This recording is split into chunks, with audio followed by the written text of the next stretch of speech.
Hello everyone, कैसे हैं आप लोग। Welcome to my channel for class 12 business studies और financial marketing management videos. Subscribe my channel and hit the bell icon. आज हम लोग प्लानिंग का वन शॉट पूरा करने जा रहे हैं। बहुत ही छोटा चैप्टर है, बहुत बड़ा इसमें लेक्चर नहीं है और लेक्चर के लास्ट तक बने रहिएगा। आपको कुछ इंपॉर्टेंट क्वेश्चंस बताए जाएंगे जो आपके बोर्ड एग्जाम में आएंगे और आपके आंसर की में आपको हेल्प करेंगे। So let's begin the lecture.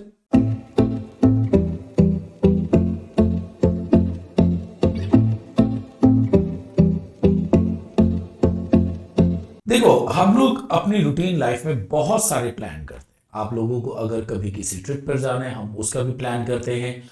हम जाने से पहले अपना होटल कहाँ पर बुक कराना है, हम लोग कैसे जाएंगे, कार से जाएंगे, ट्रेन से जाएंगे, कैसे जाएंगे, वो भी प्लान करते हैं। इसके अलावा अगर मैं बिजनेस की बात करता हूँ तो फैक्ट्री के अंदर दिवाली से कितने दिन पहले प्रोडक्शन का एक्स्ट्रा होना जरूरी है और सर्दियों के लिए हम लोग कब अपना प्रोडक्शन पहले शुरू कर दें। रेनी डे में अगर रेनकोट है तो कितने दिन पहले प्रोडक्शन शुरू हो जाए और कब दुकानों पर वो सामान की डिलीवरी पहुंचे।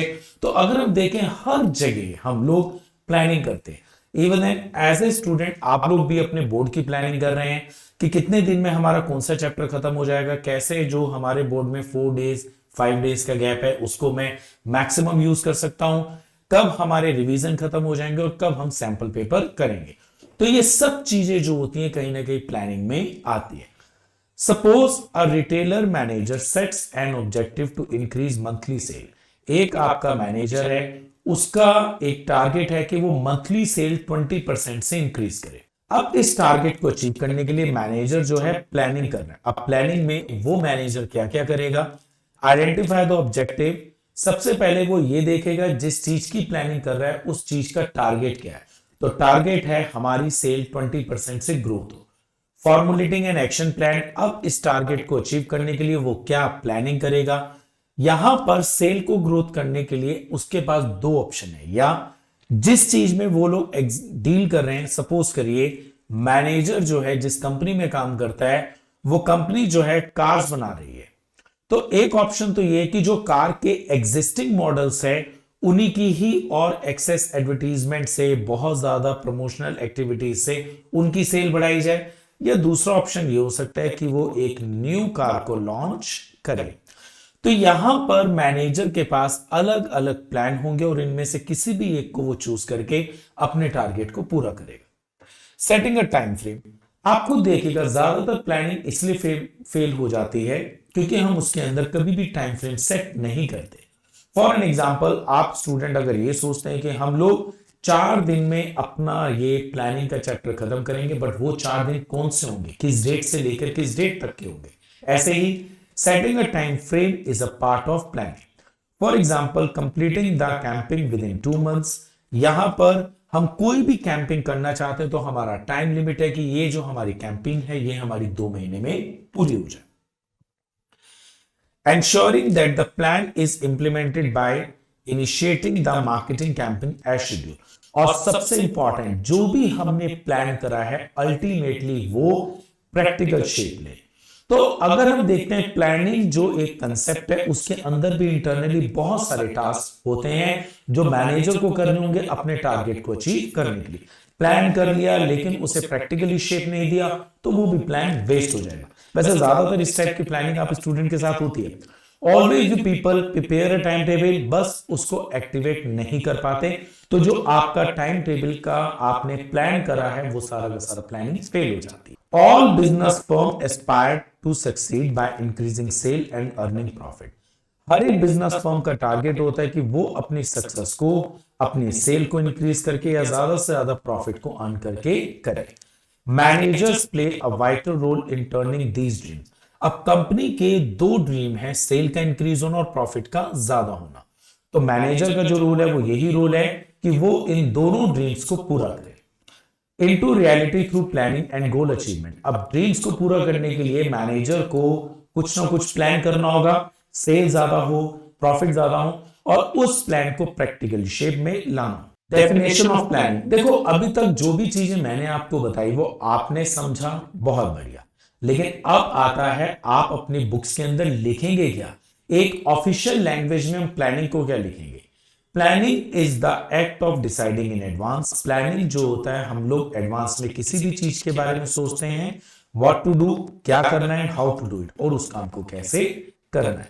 It is one of the fundamental managerial function. अब आप इसको फंडामेंटल मैनेजरियल फंक्शन कहें या इसको प्राइमरी मैनेजरियल फंक्शन कहें, ये दोनों एक ही आंसर देंगे, प्लानिंग। अगर आपको बताओ, हम लोग जब फंक्शंस की बात करते हैं तो हमारे पोस्ट डीसी ये 5 फंक्शंस हैं। तो यहां पर सबसे पहले नंबर पर प्लानिंग है, इसलिए हम इसको प्राइमरी भी बोलते हैं, और चूंकि इनिशियली है तो इसको हम फंडामेंटल भी बोलते हैं। Planning bridges the gap between the current state and the desired future position.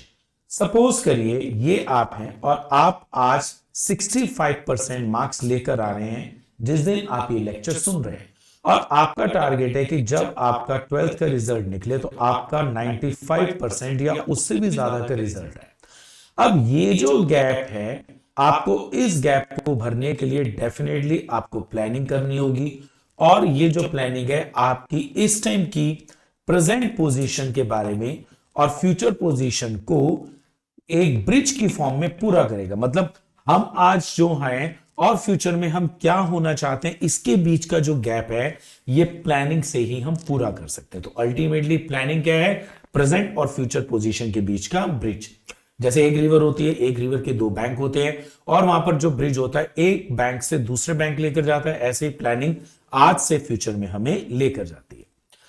Planning is a universal managerial activity. आप कुछ सोचिएगा, आज तक कभी ऐसा हुआ है कि किसी भी जगह कोई भी प्लानिंग नहीं होती? ऑल्दो ये बात सही है कि हर चीज का हम प्लान नहीं करते, लेकिन अगर हम प्लानिंग करते हैं तो उसमें सक्सेस रेशो ज्यादा रहती है।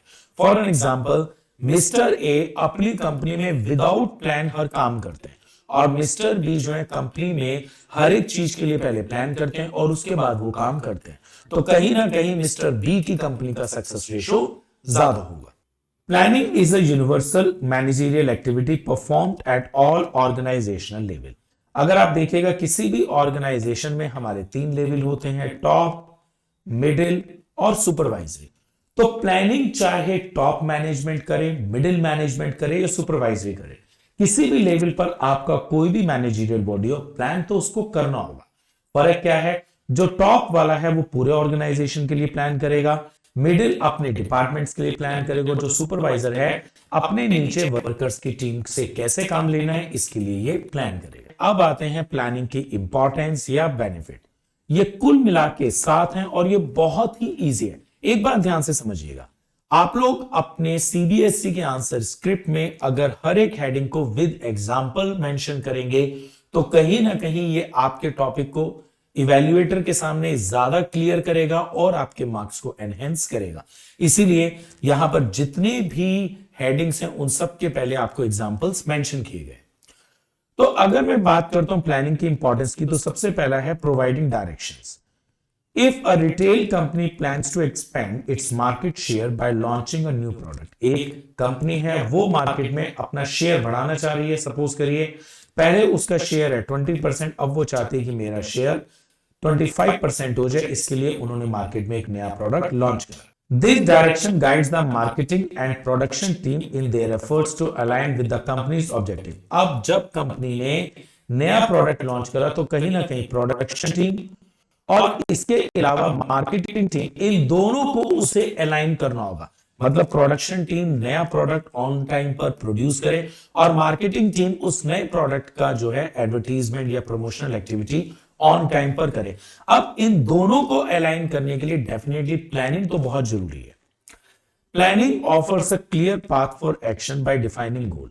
प्लानिंग जो होती है हमें कहीं ना कहीं टारगेट को पूरा करने के लिए एक पाथ देती है, एक रास्ता बताती है। वैसे भी अगर आप कभी भी कहीं भी जाते हैं, आप जाने से पहले गूगल मैप से एक पाथ लेते हैं और वो पाथ जो होता है कहीं ना कहीं प्लान होता है कि आप कितनी देर में अपने डेस्टिनेशन पे पहुंचेंगे और कहां पर आपको ऑन द वे होल्ड लेना है। These goals act as a guide, ensuring that employees know what the organization aim to achieve. अब ये जो टारगेट्स होते हैं प्लानिंग के थ्रू हमें ये गाइड करते हैं और हमारे एम्प्लॉयज को ये भी बताते हैं कि ऑर्गेनाइजेशन उनसे क्या एम रखता है, ऑर्गेनाइजेशन उनसे क्या एक्सपेक्टेशंस रखता है, and what action to take reach these goals, और टारगेट को पूरा करने के लिए एम्प्लॉइज को क्या काम करने हैं। Reducing the risk of uncertainty, मैंने अभी आपको बताया था कि दो कंपनीज हैं, कंपनी ए में मैनेजर हैं, वो कभी भी प्लान नहीं करते, और कंपनी बी के मैनेजर हमेशा प्लान करते हैं। तो कंपनी बी में आफ्टर प्लानिंग जो है, एक तो रिस्क प्रोफाइल कम हो जाता है और कंपनी का सक्सेस रेट भी बढ़ जाता है। A software company plans for potential disruption by having a disaster recovery plan. अब एक सॉफ्टवेयर कंपनी है, उन्होंने एक डिजास्टर रिकवरी प्लान बनाया हुआ है, place to ensure minimum down time in case of system failure. और बेसिकली इस कंपनी का मेन मोटिव यह है कि अगर कभी सिस्टम फेलियर हो जाए तो हमें मिनिमम लॉस होना चाहिए। तो इस अनएक्सपेक्टेड इवेंट के लिए कंपनी ने पहले से ही प्लान कर रखा है। Planning help manager to anticipate and prepare for changes, uncertainties. Planning जो होती है कहीं ना कहीं मैनेजर को प्रिपेयर करती है आने वाले अनसर्टेन इवेंट्स के लिए। देखो एक बात बड़ी ध्यान से समझिएगा, प्लानिंग करने के बाद ये तो कभी नहीं हो सकता कि हमारे साथ कभी भी लॉस ना हो या हमारे सामने कभी भी अनसर्टेन इवेंट्स ना आए। प्लानिंग से ये जरूर हो सकता है कि आपके अनसर्टेन इवेंट्स के लॉसेस को प्लानिंग के थ्रू हम बहुत मिनिमाइज कर सकते हैं। तो प्लानिंग रिस्क कभी नहीं खत्म करती, लेकिन रिस्क के होने वाले लॉसेस को एलिमिनेट कर देती है। फॉर एन एग्जांपल, बहुत से लोग LIC कराते हैं, लाइफ इंश्योरेंस कॉर्पोरेशन से अपना इंश्योरेंस कराते हैं।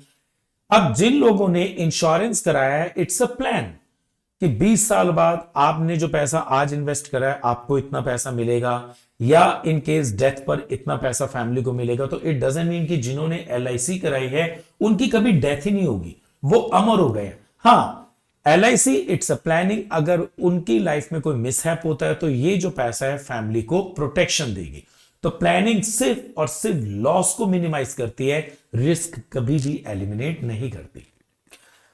Bye outlining task in advance, जब हम चीजों को पहले से सोचते हैं, planning equips manager with strategies to address unforeseen event. तो कहीं ना कहीं प्लानिंग जो होती है मैनेजर को हेल्प करती है उन स्ट्रेटजीज को बनाने में जो अनफोर्सिन इवेंट्स होती है। Reducing overlapping and wasteful activities, आप लोगों के स्कूलों में टाइम टेबल होता है। Time table is simple a plan. आप सपोज करिए आप स्कूल जाते हैं और कोई भी टाइम टेबल नहीं बना होता। हर टीचर ये चाहेगा कि मैं फर्स्ट पीरियड में या सेकंड पीरियड में first half of the day मैं अपने लेक्चर सारे पूरे कर लूं और लास्ट सेकंड हाफ में मैं फ्री हो जाऊं। या कुछ टीचर चाहेंगे कि मैं स्कूल में लेट आऊं इसलिए सारे पीरियड मैं सेकंड हाफ में लूं। बट क्या आपको लगता है ये चीज पॉसिबल है? वहां पर क्या होगा? क्योस होगा, क्योंकि एक ही टाइम पर दो टीचर सेम क्लास को लेक्चर देना चाहेंगे। लेकिन अगर प्रिंसिपल और वाइस प्रिंसिपल पहले से ही ये टाइम टेबल प्लान करके रखेंगे तो ये जो ओवरलैपिंग एक्टिविटीज हैं ये सब खत्म हो जाएगी। इन प्रोजेक्ट मैनेजमेंट, एक प्रोजेक्ट है, a well structured project plan allocate task clearly among team member. अब उस प्रोजेक्ट को जब ढंग से प्लान किया जाता है तो टीम मेंबर्स को उनके टास्क पता होते हैं। मतलब हर टीम मेंबर को यह पता होता है प्रोजेक्ट में किसको क्या काम करना है। हो सकता है प्रोजेक्ट के लिए किसी को रिसोर्सेज अरेंज करने हो, तो किसी को प्रोजेक्ट के लिए इक्विपमेंट्स तैयार करने हो, किसी को PPT तैयार करनी है प्रोजेक्ट के लिए, तो किसी को रिसर्च करनी है उस प्रोजेक्ट के लिए। तो हर उस प्रोजेक्ट के काम को डिवाइड कर दिया जाता है टीम मेंबर्स में, ताकि एक काम दो आदमियों पर बिल्कुल ना आए। Avoiding duplication of work and ensure efficient progress. अब जब काम को लोगों में डिवाइड कर दिया जाएगा, टीम मेंबर में डिवाइड कर दिया जाएगा, एक तो काम डुप्लीकेट नहीं होगा, मतलब एक काम दो आदमी बिल्कुल भी नहीं करेंगे, और काम को बहुत ही एफिशिएंटली किया जाएगा। Planning act as the foundation of coordination the efforts of different department. अगर हम पहले से ही चीजों को प्लान करेंगे तो अलग अलग डिपार्टमेंट्स में कोऑर्डिनेशन होगा, एक एडजस्टमेंट होगी, and individuals reduce confusion and minimise inefficiency. और धीरे धीरे क्या होगा, मेंबर्स का कंफ्यूजन खत्म होगा, और मेंबर्स का जब कंफ्यूजन खत्म होगा तो इनएफिशिएंसी भी रिड्यूस होगी। Promoting innovative ideas. देखिए, जब भी हम लोग कोई प्लान करते हैं तो उस प्लान में हम बहुत सारे ऑप्शंस सोचते हैं, और उन ऑप्शंस को कैसे पूरा करना है हम इन्हें भी सोचते हैं। तो कहीं ना कहीं आपको नहीं लगता प्लान करते हुए हम लोग बहुत इनोवेटिव हो जाते हैं? A technology company planning process foster innovation by providing dedicated brainstorm session where employees can propose and discuss new product ideas. एक टेक्नोलॉजी कंपनी है, कहीं ना कहीं वो एक इनोवेशन डेवलप कर रही है, अपने एम्प्लॉयज के माइंड में सेशंस बना रही है, ताकि जो एम्प्लॉयज हैं कंपनी के लिए अच्छी अच्छी प्लानिंग, अच्छे अच्छे न्यू आइडियाज दे सके। अब जब कंपनी एक सेशन कंडक्ट करा रही है जिसमें जितने भी एम्प्लॉयज हैं वो अपने हिसाब से नए नए आइडियाज देंगे, तो कहीं ना कहीं प्लानिंग एक बहुत ही इनोवेटिव हो जाएगी।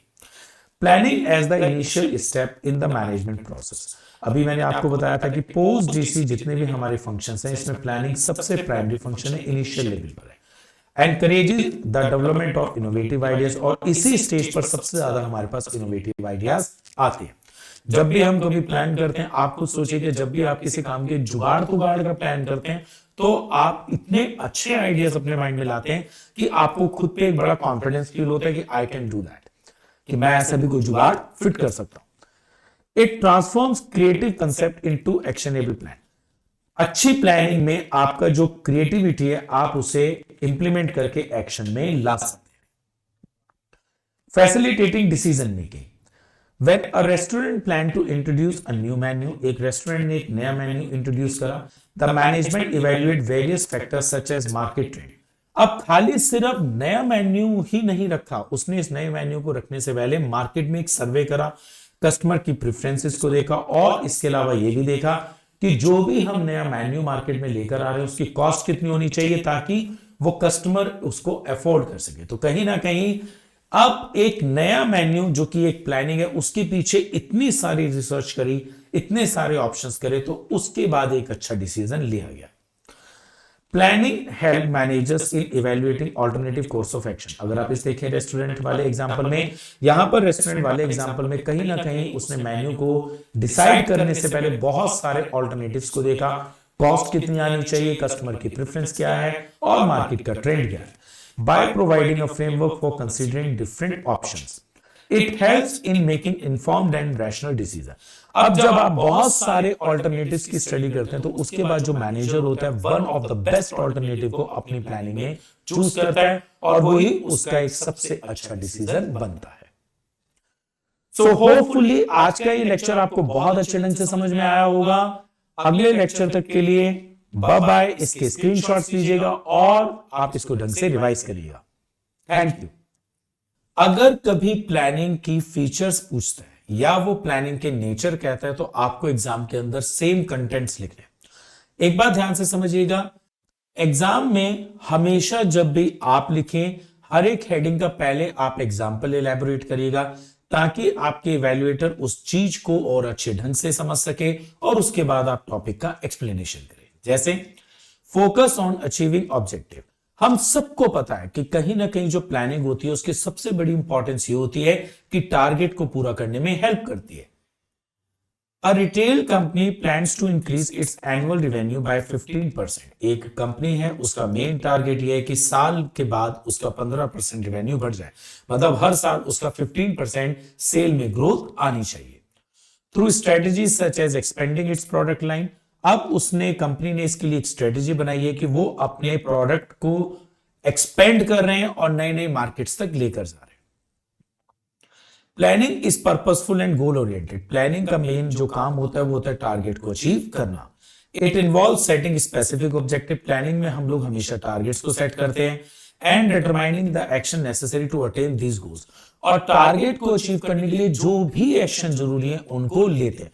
फॉर एन एग्जाम्पल, यहां पर जो कंपनी है उसने अपने सेल को बढ़ाने के लिए नई नई मार्केट में एक्सपेंड करा, तो इस तरीके से अपने टारगेट को पूरा करने के लिए जो भी किया जाता है वो सब हम प्लानिंग में डिसाइड करते हैं। Planning is meaningful when it contributes to the realisation of predetermined organisational objective. आप लोग हमेशा प्लान करते हैं अपने टाइम टेबल के थ्रू, बट आपका कभी भी वो प्लानिंग जो होती है रिजल्ट ओरिएंटेड नहीं होती, क्योंकि आप उसे प्रैक्टिकली शेप नहीं देते। बहुत सारे बच्चे हमेशा टाइम टेबल बनाते हैं कि हम मंडे से पढ़ेंगे, 1 तारीख से पढ़ेंगे, ट्यूसडे से पढ़ेंगे, या हम सैटरडे से पढ़ाई शुरू करेंगे, लेकिन वो टाइम टेबल जो कि एक प्लानिंग है कभी भी कामयाब नहीं हो पाता, क्योंकि आप उसे प्रैक्टिकल शेप नहीं देते। वही लाइन यहां पर है, प्लानिंग इज मीनिंगफुल। प्लानिंग सिर्फ तभी मीनिंगफुल होती है when it contribute to the realisation of predetermined organisational objective. कि आपने जो पहले से टारगेट डिसाइड करें, प्लानिंग अगर उसे फुलफिल कर रही है और वो कब फुलफिल करेगी, जब हम उसे प्रैक्टिकली शेप देंगे, उसको इंप्लीमेंट करेंगे, तभी वो प्लानिंग सक्सेसफुल प्लानिंग मानी जाती है। Primary function of management planning, अगर हम देखते हैं हमारे पास 5 फंक्शंस हैं पोस्ट डीसी, और प्लानिंग उनमें सबसे पहले नंबर पर है। आपको देखिएगा, आपको टूर पर जाना है तो सबसे पहले आप प्लान करेंगे। आपको किसी बर्थडे पार्टी में जाना है, वहां पर आपको क्या क्या ड्रेसेस पहनने हैं, आपको बर्थडे पार्टी को किस तरीके से एनहेंस करना है, उसका डेकोर कैसे करना है, उसके लिए भी आप पहले प्लानिंग करेंगे। बस आप में से ज्यादातर बच्चे एक ही चीज की प्लानिंग नहीं करते, हमें कब पढ़ना है। तो planning function is a primary function. Before a manufacturing manager can organise production process. Manufacturing को करने से पहले हमेशा जो मैनेजर होता है वो प्रोडक्शन के प्रोसेस को प्लान करता है। अब प्रोडक्शन प्लान बनाया जाता है, must be develop through the planning process. अब मैन्युफैक्चरिंग से पहले प्रोडक्शन का एक प्लान बनाया जाएगा और वो प्लान सिंपल एक प्लानिंग होगी। Planning is the foundation function of management. अब देखिएगा, कंपनी प्रोडक्शन करना चाह रही है लेकिन उससे पहले भी वो उसके लिए प्लान कर रही है। तो प्लानिंग जो है किसी भी मैनेजमेंट का एक बेस फंक्शन है, प्राइमरी फंक्शन है। It establishes the framework for all managerial function. कहीं ना कहीं जो ये प्लानिंग है बाकी जितने भी फंक्शंस हैं उनके लिए एक बेस का काम करती है, चाहे वो ऑर्गेनाइजिंग है, स्टाफिंग है, डायरेक्टिंग है या कंट्रोलिंग है।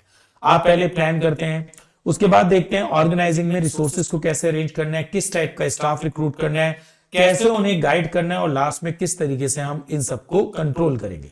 तो ये सब चीजें कहीं ना कहीं प्लानिंग में सोचते हैं। Every managerial activity such as organizing, staffing, directing, controlling operates within the parameters set by the planning process. Pervasiveness of planning. देखो, planning is a all pervasive function. मतलब प्लानिंग हर ऑर्गेनाइजेशन में होती है, चाहे वो छोटा है या बड़ा है। हर टाइप का मैनेजर करता है, चाहे वो टॉप लेवल पर है, मिडिल है या लोअर है। और इसके अलावा हर डिपार्टमेंट में होती है, चाहे वो प्रोडक्शन डिपार्टमेंट है, सेल डिपार्टमेंट है या मार्केटिंग डिपार्टमेंट है या फाइनेंस डिपार्टमेंट है। आपके घरों में भी प्लानिंग होती है, जो कि नॉन प्रॉफिट ऑर्गेनाइजेशन है, डोमेस्टिक एक्टिविटीज करते हैं, और बड़े बड़े बिजनेस हाउस भी प्लान करते हैं। तो प्लानिंग सब जगह होती है। Top management plans for the overall direction of the organisation. जो टॉप मैनेजर होते हैं वो पूरे ऑर्गेनाइजेशन के लिए प्लान करते हैं। while the middle management focuses on departmental plan। और जो मिडिल मैनेजमेंट होते हैं, मतलब मिडिल लेवल मैनेजमेंट, वो सिर्फ अपने डिपार्टमेंट्स के लिए प्लान करते हैं। और जितने भी सुपरवाइजरी होते हैं वो डे टू डे एक्टिविटीज के लिए प्लान करते हैं। तो अगर आप देखिएगा, चाहे टॉप मैनेजर है, मिडिल लेवल मैनेजर है या सुपरवाइजरी लेवल मैनेजर है, सबके सब प्लानिंग करते हैं। Planning is not confined to specific level of management. Planning का मतलब ये नहीं है कि सिर्फ और सिर्फ टॉप लेवल ही प्लान करेगा, अपने अपने लेवल पर सभी के सभी मैनेजर्स प्लान करेंगे। It is essential function at all level and all department. जितने भी लेवल हैं, टॉप मिडिल लोअर, उनके लिए भी प्लानिंग जरूरी है, और जितने भी डिपार्टमेंट्स हैं उनके लिए भी प्लानिंग जरूरी है। However, the scope and nature of planning may vary among level and department. For an example, top manager जो भी प्लान करेंगे बहुत ही उनका वाइड स्कोप होगा। मिडिल वालों का जो प्लान होगा वो टॉप से थोड़ा सा नैरो स्कोप पर होगा, और सुपरवाइजरी लेवल का जो प्लान होगा वो और ज्यादा नैरो स्कोप होगा। तो एक तरीके से स्केल ऑफ प्लानिंग का डिफरेंस हो सकता है, स्कोप ऑफ प्लानिंग का डिफरेंस हो सकता है, बट प्लानिंग तो सबको ही करनी होगी। Continuity of planning. A software company creates an annual development plan and at the end of the year they review the plans effectively and develop a new plan। आप देखिएगा, आप जब क्लास 8th में थे तो आपने 8th के final exam के लिए प्लान करा, फिर आप 9th में आए, 9th के लिए प्लान करा, 10th 11th 12th, हर साल आप एक नई क्लास में जा रहे हैं, वहां के एग्जाम्स के लिए आप प्लान कर रहे हैं। बड़ी बड़ी कंपनीज हर साल हर दिवाली पर अपनी सेल को एनहेंस करने के लिए प्लान कर रही है। जो कंपनी वुलन क्लोथ्स बनाती है वो अपने विंटर्स में हर साल विंटर्स के अंदर अपनी सेल को एनहेंस करने के लिए प्लान कर रहे हैं। स्कूलों के अंदर एनुअल फंक्शन भी हर साल होता है, उसके लिए भी हर साल प्लान किया जाता है। मतलब आप हर साल एक टारगेट सेट करते हैं, उसके लिए प्लानिंग, नेक्स्ट ईयर फिर दूसरा टारगेट सेट करते हैं, उसके लिए प्लानिंग। तो एक तरीके से प्लानिंग कभी भी बंद नहीं होती, हर बार नए टारगेट के साथ नए बार प्लान हम करते हैं। Plans have a defined time frame and are created for specific period। हम जब भी कोई प्लानिंग करते हैं वो एक फिक्स पीरियड ऑफ टाइम के लिए करते हैं।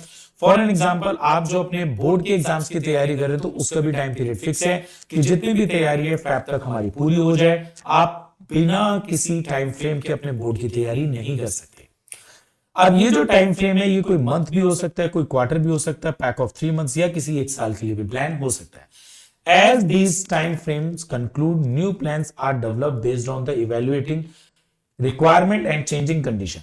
एक बार आपने कोई प्लान करा, वो प्लान आपकी पूरा हो गया, उसके बाद आप नया टारगेट डिसाइड कर रहे हैं, नई नई रिक्वायरमेंट्स को देख रहे हैं और उसके हिसाब से हम नए नए प्लान्स कर रहे हैं. तो हर बार नया टारगेट, नई रिक्वायरमेंट्स और नया plan. So that is why we always call planning is a continuous function. Futuristic. A car manufacturer uses market trend and consumer preference to forecast demand and electric vehicle, which guides their production plan for the coming year. आपको देखिएगा, हम जब भी कोई planning करते हैं तो main वो प्लानिंग जो होती है हमारे फ्यूचर को लेकर होती है. मतलब प्लानिंग हमेशा फ्यूचर के लिए होती है. एक कार कंपनी है, अब वो ये देख रही है कि अब तक वो डीजल और पेट्रोल में कार बना रहे थे, अब मार्केट का जो ट्रेंड है वो ई व्हीकल्स का आ गया है, कस्टमर की प्रेफरेंस ई व्हीकल्स में आ गई है और कंपनी को लग रहा है कि आज 2024 से लेकर 2030 तक ई व्हीकल्स की, ई कार्स की डिमांड बहुत ज्यादा हो जाएगी. तो कहीं ना कहीं वो फ्यूचर को लेकर अपनी प्लानिंग कर रहा है. Planning is inherently forward looking. Planning हमेशा फॉरवर्ड लुकिंग है. It purpose to prepare for future events and conditions effectively. Planning हमेशा फ्यूचर इवेंट्स के लिए होती है. आप कुछ सोचिए, अब आप क्लास 11th के फाइनल की प्लानिंग नहीं करेंगे, आप क्लास 12th के फाइनल की प्लानिंग करेंगे या आप क्लास 12th के बाद सीयूईटी की प्रिपरेशन के लिए प्लान करेंगे. तो मतलब हर एक जो प्लान होगा फ्यूचर के लिए होगा. Planning involve forecasting and analysing future scenario. Planning में हम लोग हमेशा फ्यूचर के सिनेरियो को एनालिसिस करते हैं टू फॉर्मुलेट स्ट्रेटजीज, ताकि इस फ्यूचर के सिनेरियो को स्टडी करने के बाद, एनालिसिस करने के बाद हम स्ट्रेटजीज बना सकें जो हमारे बेनिफिट के लिए हो, हमारे ऑर्गेनाइजेशन को बेनिफिट दे सके. Involvement in decision making. हम लोग जब भी कोई प्लान करते हैं तो डेफिनेटली हम उस प्लान में नंबर ऑफ ऑप्शंस की स्टडी करते हैं. फॉर एन एग्जांपल, अगर आपने अपनी फैमिली के साथ किसी ट्रिप पर जाना है तो आप उसके लिए प्लान करेंगे, हम लोग कार से जाएं या ट्रेन से जाएं. इसका मतलब आपके पास दो ऑल्टरनेटिव है और इन दो ऑल्टरनेटिव में से जो भी बेस्ट ऑल्टरनेटिव होगा आप उसी को ही आगे डिसीजन में लेकर आएंगे. When a project manager plans a construction project, एक प्रोजेक्ट मैनेजर है, उसके पास एक बिल्डिंग को कंस्ट्रक्ट करने का प्रोजेक्ट आया है.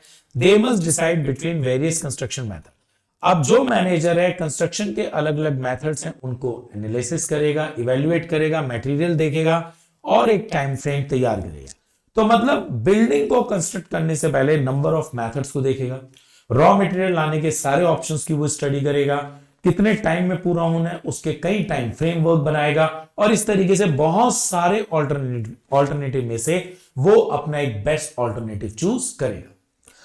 Planning necessitates decision making bye presenting various alternative and course of action. Planning में हम बहुत सारे ऑल्टरनेटिव्स की स्टडी करते हैं और इन ऑल्टरनेटिव में से जो भी बेस्ट ऑल्टरनेटिव होता है उसको हम लोग प्रैक्टिकली शेप में लेकर आते हैं. Planning becomes relevant when the choices are available and it involves evaluating these options. Planning हमारे लिए तब ज्यादा फिजिबल होती है जब प्लान करते हुए हमारे पास चॉइसेस होती है. फॉर एन एग्जांपल, आपने ट्रिप पर जाना है, बस से जाएंगे, कार से जाएंगे, ट्रेन से जाएंगे, आपके पास ऑल्टरनेटिव्स हैं. इन ऑल्टरनेटिव में से आप किसी एक को चूज करते हो तो आपकी प्लानिंग ज्यादा अच्छी इवेल्युएशन कर सकती है. And select the most suitable one. Mental exercise. Actually planning जो है सिर्फ थिंकिंग है. मतलब देखो, प्लानिंग के अंदर हम चीजें जो है सोचते हैं, ये एक मेंटल एक्टिविटी है. When a marketing manager plans promotional campaign, एक मार्केटिंग मैनेजर एक प्रमोशनल कैंपिंग डिजाइन कर रहे हैं, they use data analysis and market research. अब इसके लिए उन्होंने मार्केट की रिसर्च करी है कि जो हमारी कैंपिंग है वो किस एज ग्रुप के कस्टमर्स को कैच करेगी, किस लोकेशन पर मैक्सिमम कस्टमर्स हम लोग कैच कर सकते हैं, to make more inform decision about advertising strategy. अब ये सब रिसर्च करने के बाद वो एडवर्टाइजमेंट से रिलेटेड अपना डिसीजन ले सकते हैं. Planning is primarily an intellectual activity. Planning कहीं ना कहीं एक मेंटल एक्टिविटी है, एक थिंकिंग एक्टिविटी है that require foresight, creative imagination. अब जब आप डेफिनेटली थिंकिंग करते हैं, चीजों को सोचते हैं, तो नेचुरली आप ज्यादा क्रिएटिव हो जाएंगे एंड साउंड जजमेंट, और इस क्रिएटिविटी की बेस पर ही आप एक अच्छा जजमेंट ले पाएंगे. It is the thinking process that determine future action. जब भी हम कोई प्लान करते हैं अपनी फैमिली के साथ ट्रिप पर जाना, तो वहां पर हमारे सामने कई थॉट्स हैं, किस मंथ में जाएं, किस व्हीकल से जाएं, किस तरीके से जाएं, किस टाइम हम घर से निकलें, तो आप बहुत सारी चीजों को सोचते हैं। Effective planning relies on logical and systematic thinking. एक अच्छी प्लानिंग हमेशा लॉजिकल और सिस्टमैटिक थिंकिंग से ही आती है, जो आपके फैक्ट्स को एनालिसिस करती है। अब एक छोटी सी बात यह है कि हम लोग किसी भी चीज में कितनी भी अच्छी क्वालिटीज माने, बट कुछ ना कुछ तो उसमें लिमिटेशंस भी होंगी ही। एक व्यक्ति बहुत ही अच्छा, बट कुछ ना कुछ तो खामियां होंगी। ऐसे ही प्लानिंग में कितनी भी अच्छी बातें हैं, बट प्लानिंग में भी कुछ लिमिटेशंस हैं। Now the question is explain the limitations of planning. Rigidity in planning. आप देखिएगा सीबीएसई जब आपको डेट शीट देती है, जो कि अब तक आ भी चुकी है, तो इसमें क्या होता है, रिजिडिटी इन प्लानिंग। देखो, जब भी प्लानिंग करी जाती है तो इसमें आप कोई चेंजेस नहीं कर सकते। सीबीएसई ने आपको एग्जाम्स की डेट शीट रिलीज करी है, अब आप उस डेट शीट में कुछ भी चेंज नहीं कर सकते, क्योंकि वो सीबीएसई ने प्लानिंग करके आपको दिया है इस डेट में आपका ये वाला एग्जाम होगा। अगर उस डेट में आपको किसी फंक्शन में जाना है तो आपको अपना फंक्शन ही स्किप करना होगा, आपको अपना फंक्शन को कैंसिल करना होगा। आप सीबीएसई की प्लानिंग में कोई भी चेंजेस नहीं ला सकते। तो कहीं ना कहीं अगर एक बार हम किसी भी चीज को प्लान कर लेते हैं तो हम उसमें कोई भी चेंजेस नहीं ला सकते। तो इसी वजह से प्लानिंग जो होती है रिजिडिटी होती है। अब मैन्युफैक्चरिंग कंपनी में have a rigid production plan for the year. एक मैन्युफैक्चरिंग कंपनी है, उन्होंने प्रोडक्शन की जो प्लानिंग करी है वो बहुत रिजिड है, मतलब आप उस प्लानिंग के अंदर कोई भी चेंजेस नहीं ला सकते। And if market demand unexpectedly shift they may struggle to adjust their production accordingly. लेकिन होता क्या है, कोरोना की जैसी सिचुएशन में, जो कि भगवान ना करे कभी आए, मार्केट में डिमांड में चेंज आता है। अब यहां पर कंपनी को अपनी प्लानिंग चेंज करनी पड़ेगी, और जैसे ही कंपनी अपनी प्लानिंग चेंज करेगी प्लानिंग फेल हो जाएगी। Planning involve the creation of well defined plan with specific goal. Planning में हम लोग हमेशा स्पेसिफिक गोल के लिए प्लानिंग करते हैं, एंड टाइमलाइन, और वो टारगेट कितने टाइम में पूरा होगा इसको भी हम प्लान करते हैं। These plans can become rigid, making it challenging for manager to adapt to changing circumstances or unforeseen events. अब प्रॉब्लम कहां आती है, प्लानिंग जो है आपने जो करी है वो आपने अपने ऑर्गेनाइजेशन के अकॉर्डिंग बिल्कुल ठीक करी है, लेकिन बिजनेस एनवायरनमेंट अनप्रिडिक्टेबल है, जो टाइम टाइम पर बदलता रहता है। गवर्नमेंट की पॉलिसीज बदल सकती हैं, कॉम्पिटिटर्स कोई सी नए प्रोडक्ट को लॉन्च कर सकते हैं, इंटरनेशनल टैरिफ में चेंजेस आ सकते हैं। तो ऐसे सिचुएशन में एग्जिस्टिंग प्लान को कंटिन्यू करना ये एक मैनेजर के लिए बहुत ही चैलेंजिंग होता है। Limitation in a dynamic environment. आप लोगों ने अपने 15 दिन के लिए एक टाइम टेबल बनाया और उस टाइम टेबल को बहुत अच्छा फ्रेम करा कि हम लोग मंडे में इस लेक्चर को लेंगे और इस टॉपिक को पढ़ेंगे, ट्यूसडे में ये करेंगे। बट इंस्टेंट आपको पता लगता है कि आपके बोर्ड के प्रैक्टिकल की डेट्स जो है एक्सटर्नल एग्जामिनर उन्हीं 15 दिन में आ रहे हैं जिन 15 दिन के लिए आपने प्लानिंग करी है। तो डेफिनेटली अब आपको अपने बोर्ड के प्रैक्टिकल के सब्जेक्ट्स को पढ़ना पड़ेगा, रादर देन जो आपने अपना टाइम टेबल प्लान करा है उसकी बजाय। तो कहीं ना कहीं अगर एक्सटर्नल एनवायरनमेंट में कोई चेंजेस आते हैं तो हमारी एग्जिस्टिंग प्लानिंग फेल हो जाती है। तो हमारी जो प्लानिंग है वो डायनेमिक एनवायरनमेंट में नहीं काम कर पाती। An airline company may have difficulties in long-term financial planning when external factors like fuel pricing fluctuations or geographical events impact their operational cost. एक एरोप्लेन कंपनी है, एयरलाइन कंपनी है, उसके लिए बहुत मुश्किल है अपने फाइनेंशियल प्लान्स को करना। क्यों? अगर कंपनी ने फाइनेंशियल प्लानिंग करी और पता लगा फ्यूल प्राइस में बहुत ज्यादा चेंजेस आ गए तो उसकी फाइनेंशियल प्लानिंग सब बेकार हो जाएगी। इसके अलावा अगर ज्योग्राफिकल कोई नए टैरिफ आ जाते हैं, किसी कंट्री ने कोई एयरपोर्ट चार्जेस में चेंजेस कर दिए या एयरलाइंस का पार्किंग रेंट में चेंजेस आ गया, तो कहीं ना कहीं ये जो सब चीजें हैं, एक्सटर्नल फैक्टर जो है कंपनी की प्लानिंग, जो फाइनेंशियल प्लानिंग है उसको डिस्टर्ब करता है। तो कहीं ना कहीं हम लोग एक्सटर्नल एनवायरनमेंट में होने वाले चेंजेस की वजह से अपनी प्लानिंग को कंटिन्यू नहीं कर पाते। Limitations in a dynamic environment. आप खुद सोचिए, आप लोगों ने 1 वीक के लिए एक टाइम टेबल प्लान करा है और आप इस बात पे पूरे स्ट्रिक्ट हैं कि आप नेक्स्ट 1 वीक जो है उसी टाइम टेबल के अकॉर्डिंग पढ़ेंगे जो आप लोगों ने डिजाइन करा है। बट आपके स्कूल ग्रुप पर एक मैसेज आता है कि 3 दिन बाद आपका अकाउंट्स या बिजनेस या इको का बोर्ड का प्रैक्टिकल है। अब आप मुझे बताइएगा, आप लोग अपने टाइम टेबल के हिसाब से पढ़ाई करेंगे या बोर्ड के प्रैक्टिकल की तैयारी करेंगे? तो डेफिनेटली आप बोर्ड के प्रैक्टिकल की तैयारी करेंगे, आप अपने टाइम टेबल को सेकेंडरी रखेंगे। तो क्या हुआ, आपने एक प्लान करा, लेकिन एक्सटर्नल एनवायरनमेंट में चेंजेस है, आपकी प्लानिंग फेल हो गई। तो यहां पर ये सबसे बड़ा ड्रॉबैक होता है किसी भी प्लानिंग का, जैसे ही एक्सटर्नल एनवायरनमेंट में चेंजेस हो जाते हैं, हमारी प्लानिंग उस डायनेमिक एनवायरनमेंट में काम करे, इसकी कोई भी गारंटी नहीं है। An airline company may have difficulties in long term financial planning. एक एयरलाइन कंपनी जब वो फाइनेंशियल प्लानिंग लॉन्ग टर्म के लिए करती है तो उसके लिए बहुत सारी प्रॉब्लम्स आती है। क्यों? When external factors like fuel prices fluctuations और geographical event impact their operational cost. होता क्या है, कंपनी ने तो लॉन्ग टर्म के लिए फाइनेंशियल प्लान करा, लेकिन इन बिटवीन फ्यूल प्राइसेस बहुत हाइक हो गए या बहुत लो हो गए।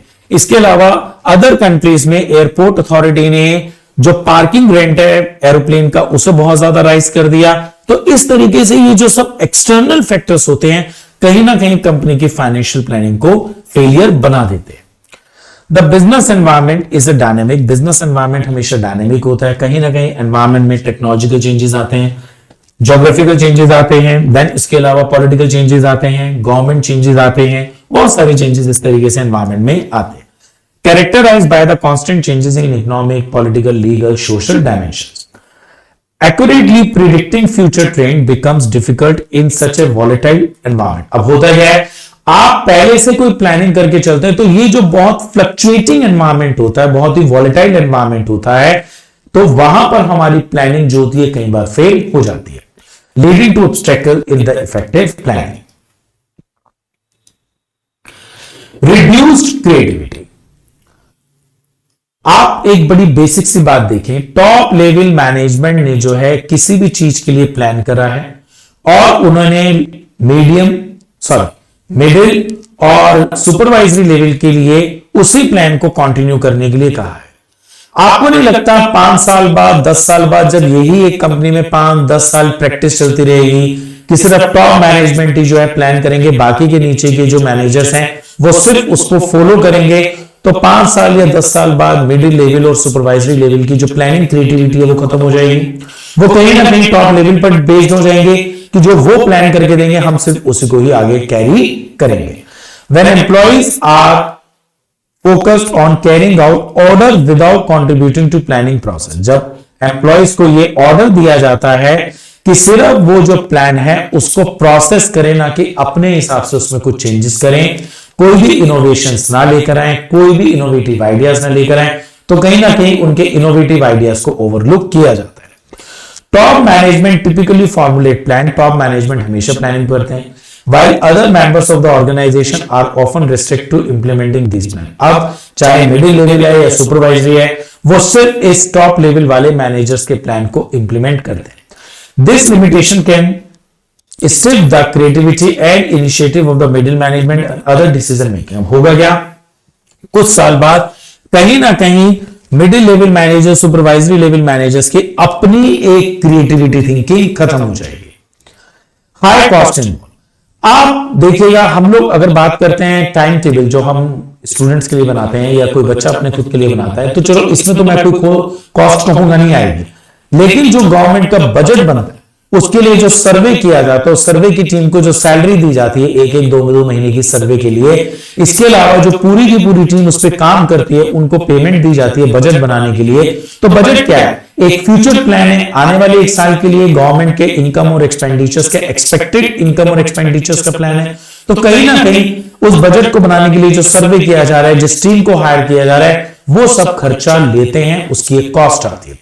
ऐसे ही बड़ी बड़ी कंपनीज जो होती हैं जब बहुत बड़ी प्लानिंग करती है तो उसके लिए भी वो सर्वे करते हैं, एक बहुत एक्सपर्ट्स पैनल को हायर करते हैं, और ये सब कंपनी के लिए भी एक कॉस्ट बनता है। A technology company may invest substantial resources in market research. एक टेक्नोलॉजी कंपनी है, वो प्लानिंग करना चाहती है, इसके लिए उन्होंने मार्केट के रिसर्च पे पैसा खर्च करा, प्रोडक्ट डेवलपमेंट पर पैसा खर्च करें, testing to the formulate a comprehensive market plan which may or may not yield proportionate benefit.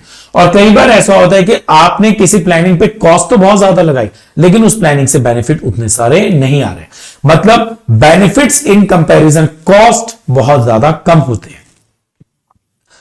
Planning incurs significant cost in terms of time and money.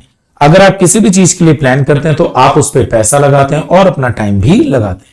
Ensuring the accuracy of data, अब ये time हम क्यों लगाते हैं? ताकि data हमारे पास accurate रहे। पैसा क्यों खर्च करते हैं? कि जो भी रिसर्चर हमें ये डेटा दे रहे हैं वो डेटा एक्यूरेट होना चाहिए। साइंटिफिक कैलकुलेशंस की जाती हैं, बोर्ड रूम मीटिंग्स होती हैं जिसका खर्चा पे किया जाता है, एक्सपर्ट्स को कंसल्टेशन में रखा जाता है, एक्सपर्ट्स की ओपिनियन लेने के लिए उनको कंसल्टेंसी चार्जेस दिए जाते हैं और प्रीलिमिनरी इन्वेस्टिगेशंस कराई जाती है। इतना सारा खर्चा एक कंपनी उठाती है तब जाकर एक अच्छी प्लानिंग बन पाती है। तो कहीं ना कहीं प्लानिंग जो होती है आपके लिए कॉस्ट भी क्रिएट करती है। टाइम कंज्यूमिंग प्रोसेस, अभी मैंने आपको बताया कि जब भी गवर्नमेंट जो होती है बजट बनाती है तो आपको क्या लगता है बजट कोई एक दिन का टास्क है? It takes time. 15 दिन, 20 दिन, महीना लग जाता है एक बजट को बनाने में। ऐसे ही बड़ी बड़ी कंपनी जब भी कोई प्लान करते हैं तो किसी किसी प्लान को करने में 2-2 महीने का टाइम लग जाता है। तो प्लानिंग जो होती है कहीं ना कहीं एक टाइम कंज्यूमिंग एक्टिविटी होती है। यहां पर जो भी एग्जांपल दिए जा रहे हैं वो एक कॉर्पोरेट वर्ल्ड या गवर्नमेंट सेक्टर के दिए जा रहे हैं, ना कि एक स्टूडेंट जो टाइम टेबल के लिए प्लान करता है। तो अगर आप देखिए एज ए स्टूडेंट आप टाइम टेबल भी अगर प्लान करते हैं तो आप भी इसमें 2 मिनट, 5 मिनट, आधा घंटा कोई तो टाइम लगाएंगे और वो ही टाइम जो होता है प्लानिंग हमारा कंज्यूम करती है।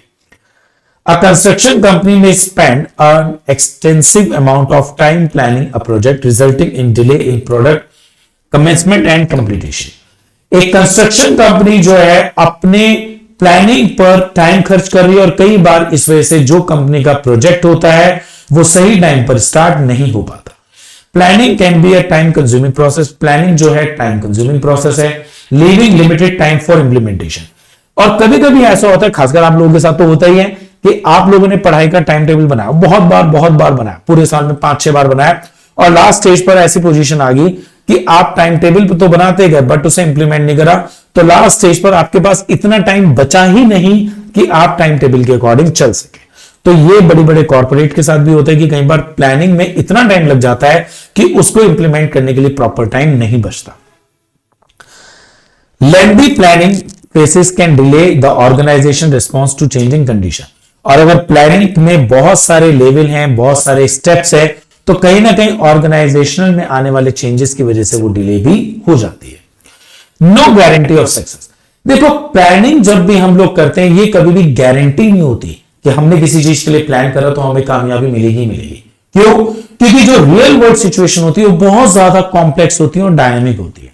मतलब अलग अलग एक्सटर्नल एनवायरनमेंट में चेंजेस होने की वजह से रियल वर्ल्ड की जो सिचुएशंस होती हैं वो बदल जाती हैं। इस वजह से हमारी करी हुई प्लानिंग फेल हो जाती है और वो प्लानिंग कभी भी सक्सेस की गारंटी नहीं होती। A retail chain may assume that a specific marketing strategy that worked well in one region will automatically work in another.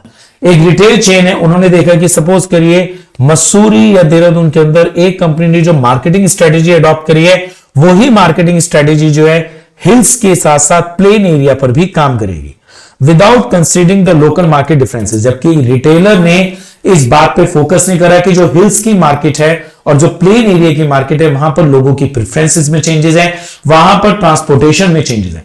तो यहां पर रिटेलर ने इन बेसिक्स कंसेप्ट पर ध्यान नहीं दिया, सिर्फ उसने ये प्लान करा कि जो हिल्स की स्ट्रेटेजी है वही प्लेन मार्केट की स्ट्रेटेजी में कामयाब होगी। Effective planning is not a guarantee of success. एक अच्छी प्लानिंग सक्सेस की गारंटी नहीं है। तो मैंने अभी आपको जो रिटेल चेन के एग्जांपल दिया, आपको क्या लगता है कि जो हिल्स में होने वाली मार्केटिंग स्ट्रेटेजी है वो प्लेन एरिया पे कामयाब होंगी? बिल्कुल भी नहीं होगी, क्योंकि प्लेन एरिया की सिचुएशंस अलग है और हिल्स की सिचुएशंस अलग है। Simply rely on previously successful plan, कि अगर हम प्रीवियसली इस प्लान पर रिलाय करते हैं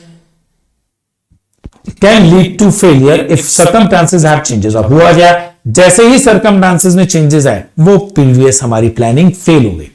आप लोग क्लास 10th में जिस तरीके से 95% क्लास मार्क्स लेकर आए थे, सेम स्ट्रेटेजी क्लास 12th में अप्लाई करें और उस स्ट्रेटेजी से आपको सेम रिजल्ट आए। इट इज नॉट गारंटेड, क्योंकि क्लास 10th की सिचुएशंस अलग थी और क्लास 12th की सिचुएशंस अलग हैं, दोनों की कंडीशंस अलग अलग हैं। सो होपफुली आप लोगों ने आज का लेक्चर बहुत अच्छे ढंग से समझा होगा। आप लोगों ने स्क्रीनशॉट ले लिए होंगे और इनको आप टाइम पर रिवाइज करिएगा। आप लोगों को केस स्टडी में ये सारे के सारे स्क्रीनशॉट्स जो हैं, इनके एग्जांपल्स जो हैं, आपको उस केस स्टडी में बहुत ज्यादा हेल्प करेंगे। Thank you. Explain the process of planning. Planning is a critical aspect of management. ये अब तक के लेक्चर में हम लोग सब समझ चुके हैं कि किसी भी ऑर्गेनाइजेशन की सक्सेस के लिए प्लानिंग बहुत इंपॉर्टेंट चीज है। बिना प्लानिंग के कोई भी ऑर्गेनाइजेशन अपने सक्सेस को इजीली अचीव नहीं कर सकता। That involve making decision. Planning में हम लोग डिसीजन लेते हैं in advance regarding what to do and how to do, और हम ये भी देखते हैं कि किस काम को किया जाना है और उस काम को कैसे किया जाएगा। This process entitle a series of logical step. Remember, process जो होता है हमेशा सीरीज ऑफ स्टेप्स होता है। तो अगर आप देखिए प्लानिंग के प्रोसेस में ये टोटल 7 स्टेप हैं। आपको ये सातों के सातों स्टेप ऑर्डर में लर्न करने हैं। That manager must follow to create effective plan for their organisation. अब अगर मैनेजर ये चाहता है कि जो उसकी प्लानिंग है बहुत इफेक्टिव हो, तो उसे प्लानिंग के सातों प्रोसेस, सातों के सातों स्टेप्स प्रॉपर में ऑर्डर में करने होंगे। That manager must follow to create effective plan for their organisation. अगर मैनेजर ये चाहता है कि जो भी उसने प्लानिंग करी है वो उसके ऑर्गेनाइजेशन में इफेक्टिवली प्रैक्टिकल शेप में आए, इंप्लीमेंट हो, तो उसे प्लानिंग के ये सातों के सातों स्टेप्स ऑर्डर में करने होंगे। तो प्लानिंग प्रोसेस में सबसे पहले स्टेप है सेटिंग ऑब्जेक्टिव। देखो, आप किसी भी चीज का प्लान करते हैं तो प्लान करने से पहले आप टारगेट तो सेट करेंगे। आप प्लान कर रहे हैं टूर पे जाना, तो आपका टारगेट है टूर पर जाना, तभी तो आप उसकी प्लानिंग करेंगे। आपका टारगेट है 95+% लेकर आना बोर्ड एग्जाम में, तभी तो आप आगे प्लानिंग करेंगे। तो किसी भी प्लानिंग को स्टार्ट करने से पहले आपका सबसे पहले टारगेट सेट होना बहुत जरूरी है। Imagine a retail company setting an objective to increase annual sale by 20%। एक रिटेल कंपनी है जिसका मेन टारगेट है कि हर साल 20% से sale rise. This objective provide a clear target for the entire organisation. अब ये जो एंटायर ऑर्गेनाइजेशन के लिए टारगेट है वो बहुत ही क्लियर है।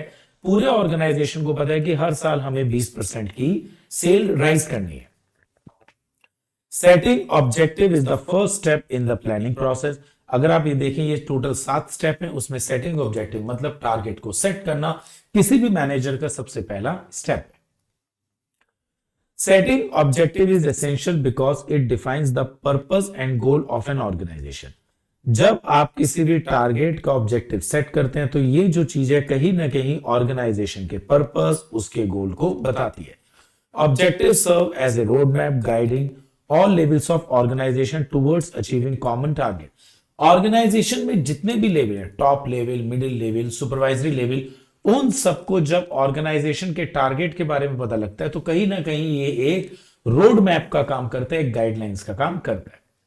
Objective are not limited to the overall organisation. Remember, target पूरे ऑर्गेनाइजेशन का ही ना हो, they extend to the different level within the organisation. इसके अलावा अलग अलग लेवल के भी टारगेट हो सकते हैं, top level, middle level, supervisory level, और इसके अलावा ऑर्गेनाइजेशन में अलग अलग डिपार्टमेंट्स का भी टारगेट सेट कर सकते हैं। Purchase department, sale department, research and development department, marketing department, finance department. तो टारगेट जो है पूरे ऑर्गेनाइजेशन का हो सकता है, सभी लेवल्स का हो सकता है, और इसके अलावा सभी डिपार्टमेंट्स का हो सकता है। Now the second is developing premises.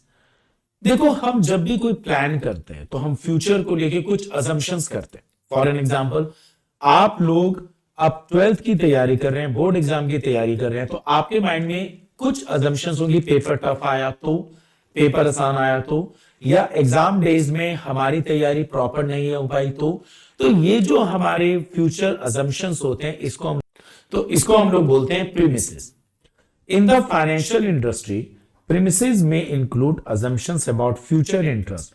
अब कोई फाइनेंशियल इंडस्ट्री है, हम कह सकते हैं बैंक्स वगैरह, उनकी फ्यूचर को लेके जो प्रीमिसेस है वो है, हो सकता है फ्यूचर में इंटरेस्ट रेट में कोई वेरिएशन आए, कंट्री की इकोनॉमिक ग्रोथ में कोई वेरिएशन आए, और मार्केट में इन्फ्लेशन में भी चेंज आ सकता है। A retail business use sale forecasting. ऐसे ही एक रिटेल बिजनेस है, वो सेल की फोरकास्टिंग कर रहा है। एस्टिमेट फ्यूचर डिमांड, वो ये एक्सपेक्ट कर रहा है फ्यूचर में डिमांड बढ़ सकती है या किसी सिचुएशन की वजह से कम भी हो सकती है for specific product. Helping with inventory management, और वो ये भी सोच रहा है कि फ्यूचर में मैं अपने स्टॉक को कैसे मैनेज करूं एंड प्रोडक्शन की किस तरीके से प्लानिंग करूं।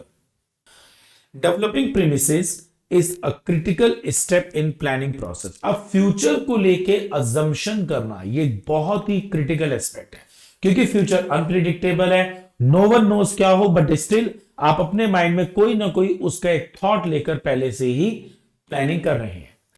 As planning is concern with an uncertain event, अब हम लोग जब भी प्लानिंग करते हैं हमेशा उन चीजों की करते हैं जो अनसर्टेन फ्यूचर होते हैं। The future is uncertain, future uncertain है एंड डायनामिक, और इसके अलावा उसमें आने वाले सराउंडिंग्स की वजह से चेंजेस भी होते हैं, making it essential for planner to make assumption. अब होता क्या है, कोई भी प्लानर जो है इस अनसर्टेन और डायनामिक फ्यूचर को लेके कुछ अजम्पशंस करता है about what might happen, future में क्या हो सकता है। These assumptions known as premises. Now the third is identifying alternative course of action. आप लोगों ने एक टारगेट सेट करा कि हमें टूर पर जाना है, फिर आपने उससे लेके फ्यूचर अजम्पशंस करी, होटल मिलेगा या नहीं मिलेगा, इस तरीके से, एंड देन उसके बाद आप टूर पे जाने के लिए अलग अलग ऑल्टरनेटिव्स को देख रहे हैं। इसका मतलब वंस ऑब्जेक्टिव्स आर एस्टैब्लिश्ड, एक बार अगर हमने टारगेट सेट कर लिया and future assumptions are develop, future की assumptions को भी डेवलप कर लिया, the next step in the planning process is identifying alternative courses of action. अब हमारा नेक्स्ट स्टेप है फ्यूचर को लेके assumption सेट करने के बाद ऑल्टरनेटिव कोर्सेज ऑफ एक्शन को देखना। सपोज करिए in a retail business a routine course of action for increasing sale could be running seasonal promotion.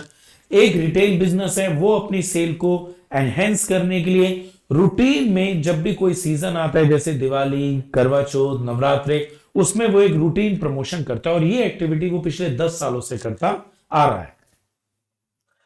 While an innovative approach might involve implementing a personalized recommendation system based on customer data, और इसके अंदर वो एक दूसरा option ये ले सकता है इनोवेटिव, जिसके अंदर वो सभी के सभी कस्टमर्स का डेटा इकट्ठा कर सकता है और उसके अकॉर्डिंग वो अपने बिजनेस को प्लान कर सकता है।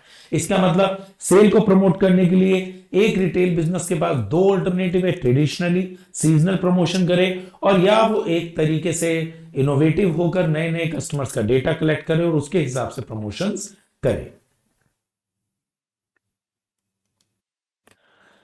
एन एजुकेशनल इंस्टीट्यूशन में adopt innovative online teaching method. किसी भी एजुकेशनल इंस्टीट्यूशन के लिए दो तरीके हैं, या तो वो ऑफलाइन सिस्टम पर जाए जो ट्रेडिशनल मेथड है, और या फिर वो ऑनलाइन टीचिंग प्रैक्टिस को अडॉप्ट कर सकता है alongside traditional classroom instruction to reach a wider audience and stay relevant in the digital area, digital age. While routine course of action can provide stability, इसमें कोई दो राय नहीं है कि जिस सिस्टम को आप पहले से चलाते चले आ रहे हैं वो आपको स्टेबिलिटी तो देता ही है, but innovative approaches often driven growth and competitiveness. लेकिन अगर आप इनोवेटिव होते हैं, आपका ऑल्टरनेटिव जो होता है वो एक इनोवेटिव होता है, वो कहीं ना कहीं आपके बिजनेस को और ग्रोथ देता है और कॉम्पिटिटिवनेस भी देता है। Organisation should strike a balance between routine and innovative strategy. अब कोई भी ऑर्गेनाइजेशन इन दोनों ऑल्टरनेटिव में से 100% ट्रेडिशनल पर भी फोकस नहीं कर सकता है और 100% इनोवेटिव भी नहीं हो सकता है, तो उसको इन दोनों में कहीं ना कहीं बैलेंसिंग की जरूरत है। Now the fourth is evaluating alternative courses. हमने सबसे पहले टारगेट सेट करा, उसके बाद फ्यूचर्स की अजम्पशंस ली, देन उसके बाद हमने देखा कि हमारे पास कौन कौन से ऑप्शंस हैं। अब जितने भी हमारे पास ऑप्शंस हैं, हम उन ऑप्शंस ऑल्टरनेटिव्स के प्रॉन्स एंड कॉन्स, मतलब एडवांटेज और डिसएडवांटेज दोनों की स्टडी करेंगे और इसके बाद हम लोग फाइनल डिसीजन लेंगे। Once alternative courses of action are identified, एक बार अगर आपने जितने भी आपके पास अपने प्लानिंग में ऑल्टरनेटिव्स आए उनको आपने देखा इन the planning process, the next crucial step is evaluating. अब नेक्स्ट स्टेप आता है इन सब के सब ऑल्टरनेटिव्स को इवैल्यूएट करना। अब इवैल्यूएट का मीनिंग क्या हुआ? Evaluating alternative course of action require a careful consideration of advantages and disadvantages associated with each option. Evaluating का मतलब है आपके पास जितने भी ऑप्शंस हैं, जितने भी ऑल्टरनेटिव्स हैं, उन सब के एडवांटेज डिसएडवांटेज की स्टडी करना। For example in a construction project, एक कोई बिल्डिंग कंस्ट्रक्शन प्रोजेक्ट है, choosing between different building material. आपके पास अब बहुत सारे बिल्डिंग मटेरियल हैं, आप कंस्ट्रक्शन स्टील से भी कर सकते हैं, आप कंक्रीट से भी कर सकते हैं, आप वुड से भी कर सकते हैं। Required evaluating factors such as cost. अब आप क्या करेंगे? इन सब ऑल्टरनेटिव्स में कॉस्ट देखेंगे, किसकी ज्यादा है किसकी कम है, ड्यूरेबिलिटी को चेक करेंगे, एनवायरमेंट फ्रेंडलीनेस को देखेंगे और कंस्ट्रक्शन के टाइम पीरियड को देखेंगे। तो मतलब आपके पास जितने भी ऑल्टरनेटिव हैं उन सब के एडवांटेज डिसएडवांटेज की स्टडी करेंगे।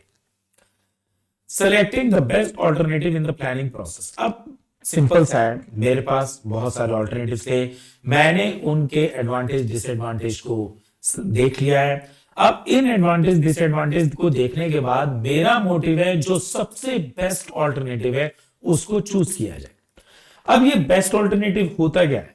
The ideal plan is characterised by its feasibility, profitability and minimum negative consequences. मतलब आपका बेस्ट ऑल्टरनेटिव वो होगा जो आपको सबसे ज्यादा प्रॉफिट देगा और जिसमें सबसे कम नेगेटिविटी होगी। Selecting the best alternative is a critical decision making point in the planning process.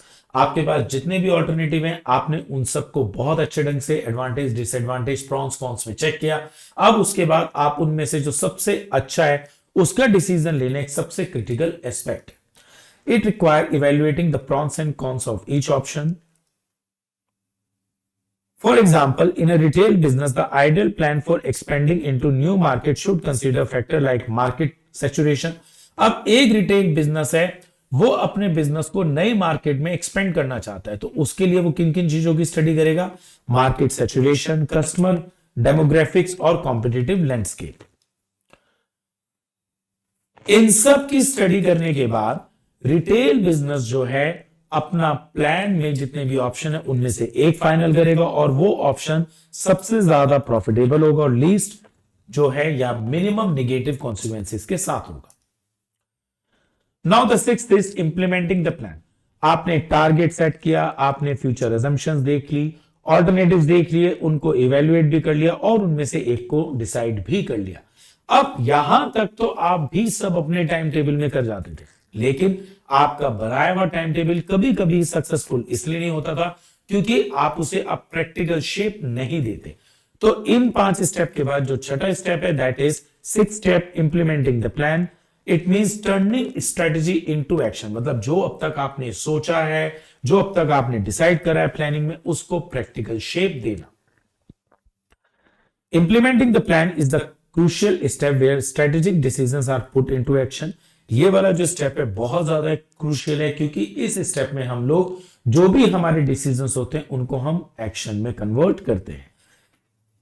The implementation phase is where planning becomes tangible. ये हमारा वो फेज है जहां पर प्लानिंग जो है हमारी टेंजिबल बन जाती है, मतलब प्रैक्टिकली इंप्लीमेंटेशन में आ जाती है।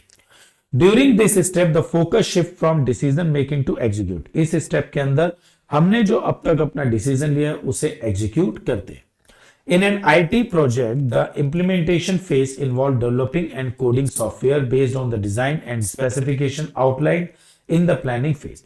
अब आपने एक IT प्रोजेक्ट के अंदर जो भी चीज कोडिंग के बारे में सोची थी या डेवलपमेंट के बारे में सोची थी, डिजाइन के बारे में सोची थी, उन सबको प्रैक्टिकल शेप में लेकर।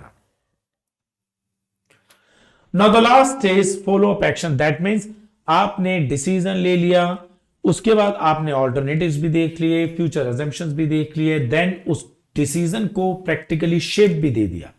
लेकिन हमारा वो डिसीजन कामयाब है या नहीं है, इस चीज का पता लगता है जब हम अपने डिसीजन को मॉनिटर करते हैं। हम ये सोचते हैं, हम इस बात को इंश्योर करते हैं कि जो भी हमारा प्लान है वो एज पर हमारे थॉट प्रोसेस के अकॉर्डिंग सक्सेसफुल है भी या नहीं है। इस चीज को मॉनिटर करना होता है follow up action.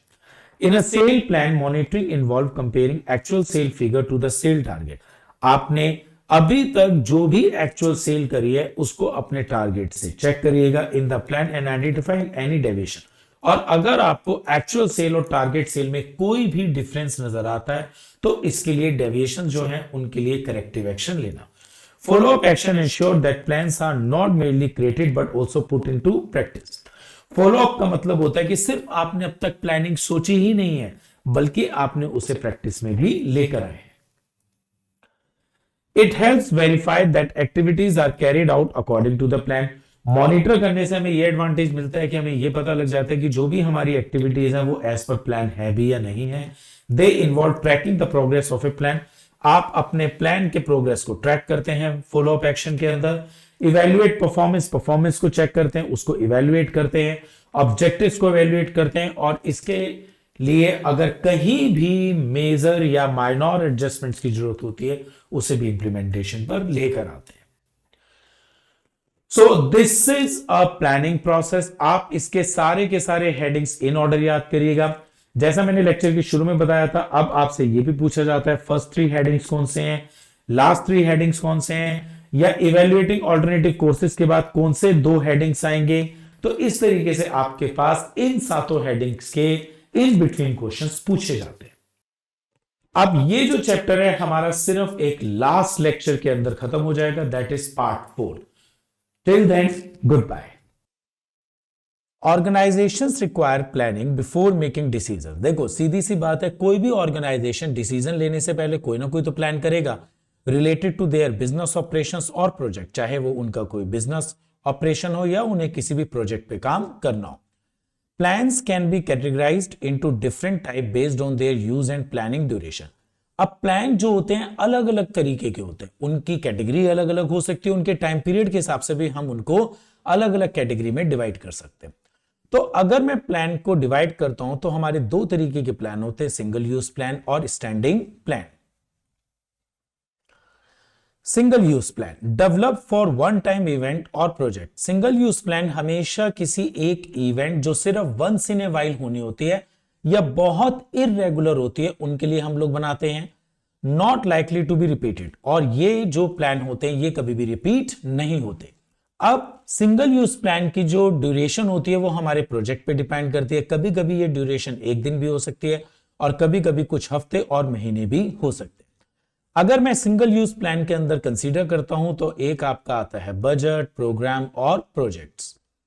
Standing plan used for recurring activity. जैसे सिंगल यूज प्लान सिर्फ एक टाइम इवेंट के लिए होते हैं, सिंगल इवेंट के लिए होते हैं, ऐसे अगर कोई एक्टिविटी रेगुलर रीअकरेंस पर है तो उसके लिए हम लोग स्टैंडिंग प्लान्स बनाते हैं। That happens regularly over an extended period.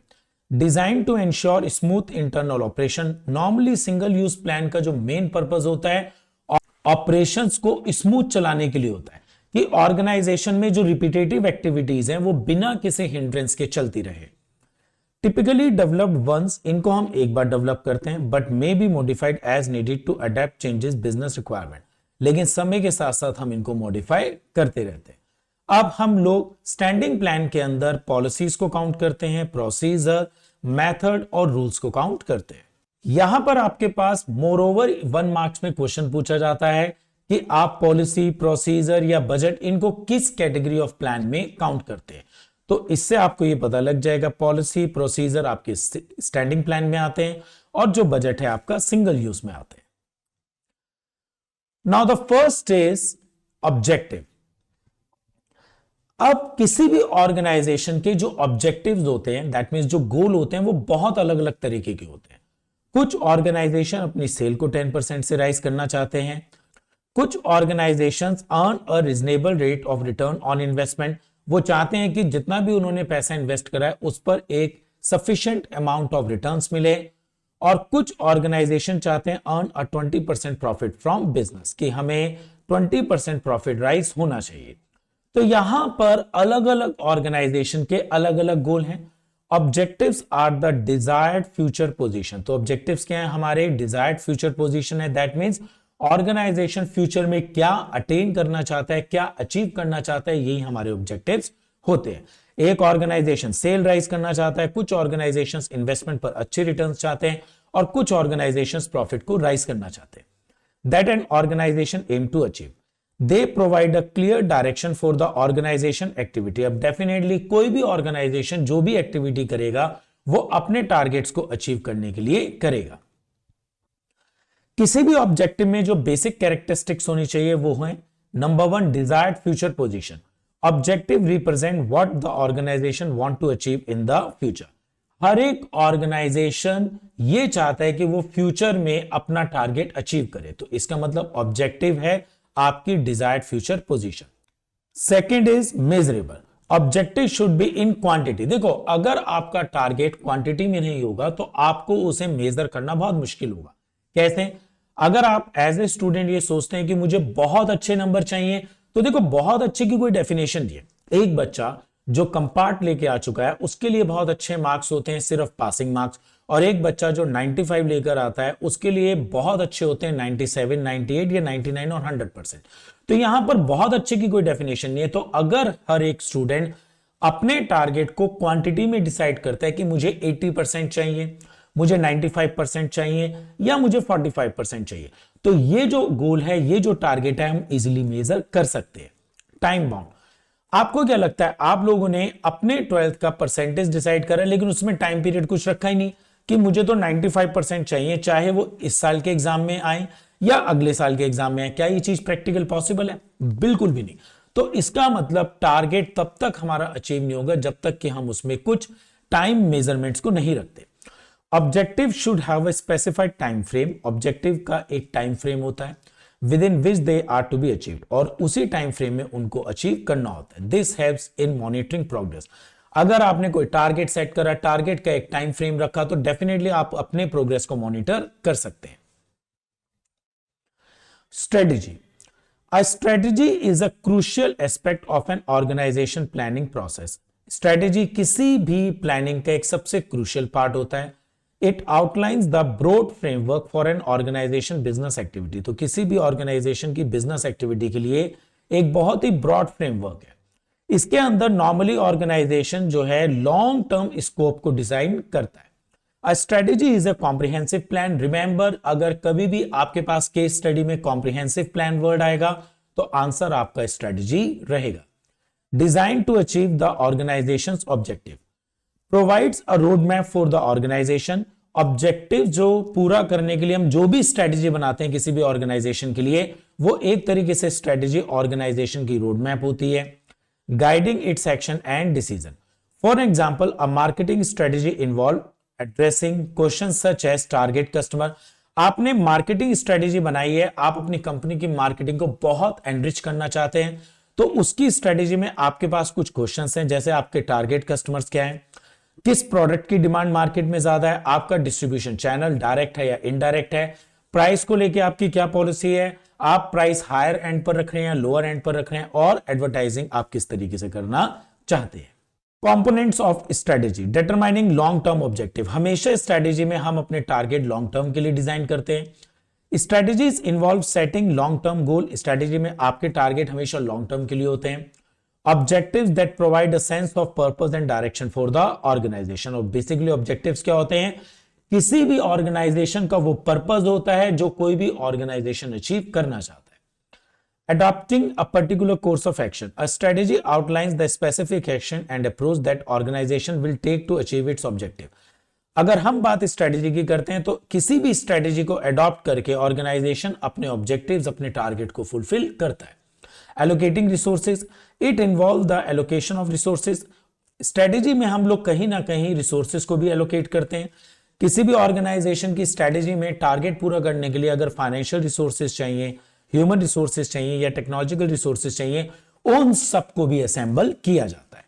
Policies, policies are general statement और गाइडलाइंस। एक तरीके से पॉलिसी जो होती है गाइडलाइंस होती है that direct thinking and channelise effort in a specific direction, जो किसी भी ऑर्गेनाइजेशन के एक तरीके से टारगेट को पूरा करने के लिए आपको एक चैनलाइज डायरेक्शन देते हैं। तो पॉलिसी आपको एक आइडिया देते हैं किसी भी टारगेट को किस तरीके से हम पूरा कर सकते हैं। They serve as a guide. Policy आपको हमेशा गाइडलाइंस देते हैं for making decision in alignment with the organization objective, और इन गाइडलाइन से आप किसी भी ऑर्गेनाइजेशन का टारगेट अचीव कर सकते हैं।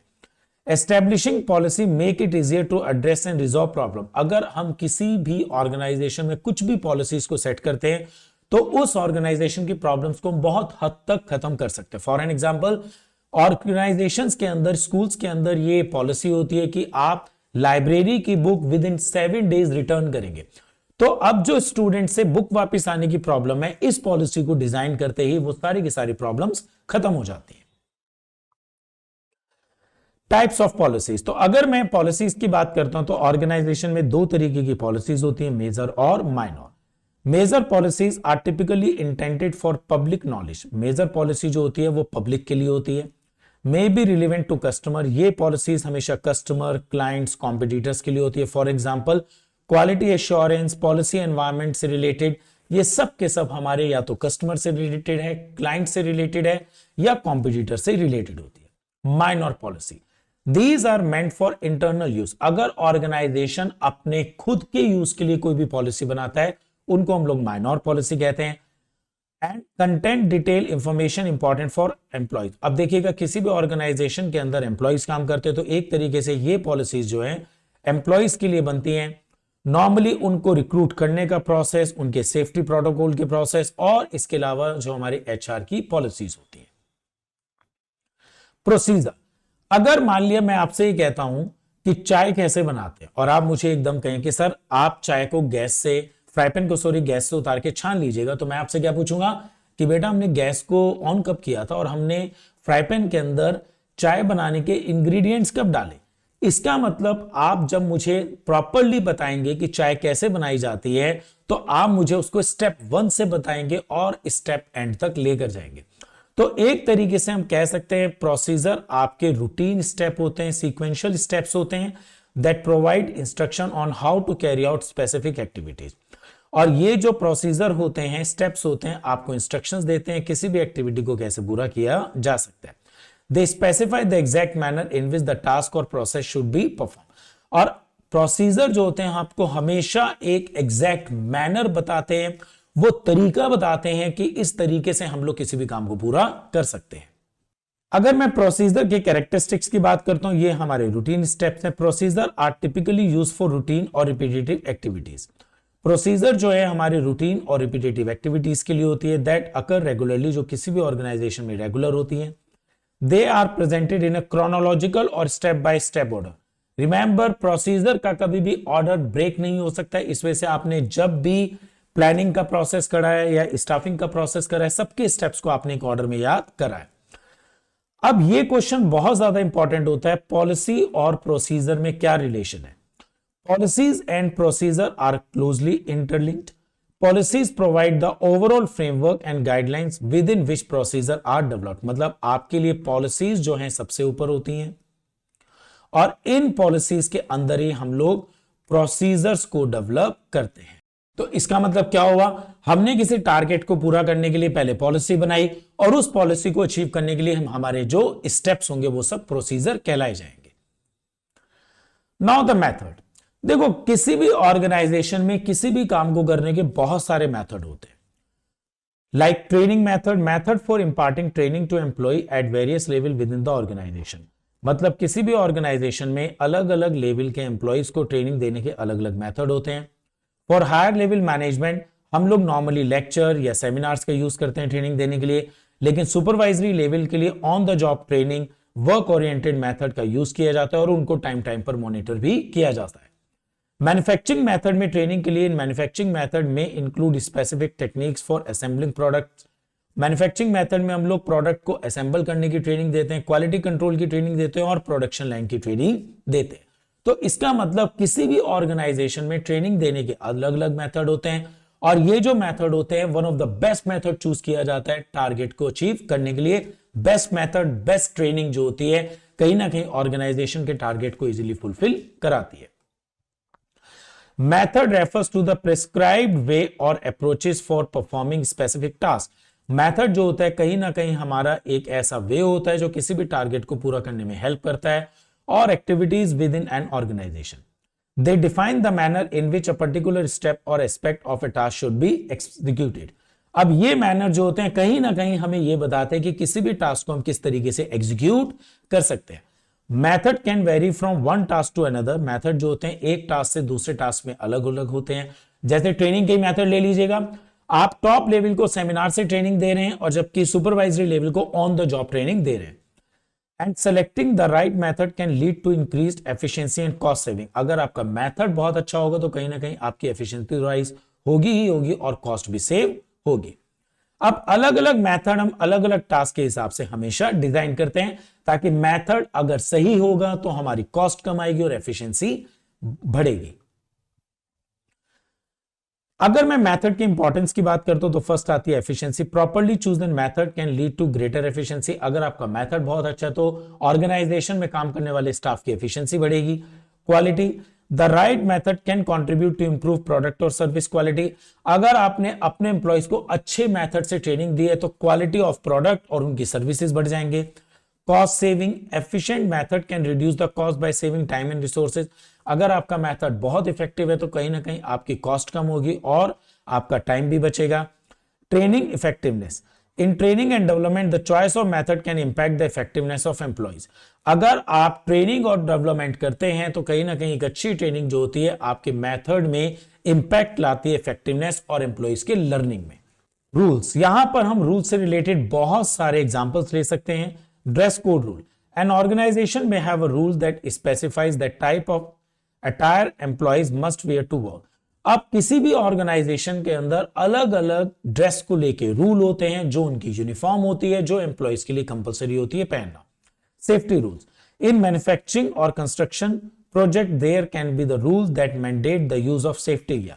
मैन्युफैक्चरिंग यूनिट हो या कंस्ट्रक्शन यूनिट हो, दोनों को अपने एम्प्लॉयज के लिए सेफ्टी रूल्स को फुलफिल करना मैंडेटरी होता है, लाइक हेलमेट को पहनना, ग्लव्स को पहनना, सेफ्टी ग्लासेस को पहनना।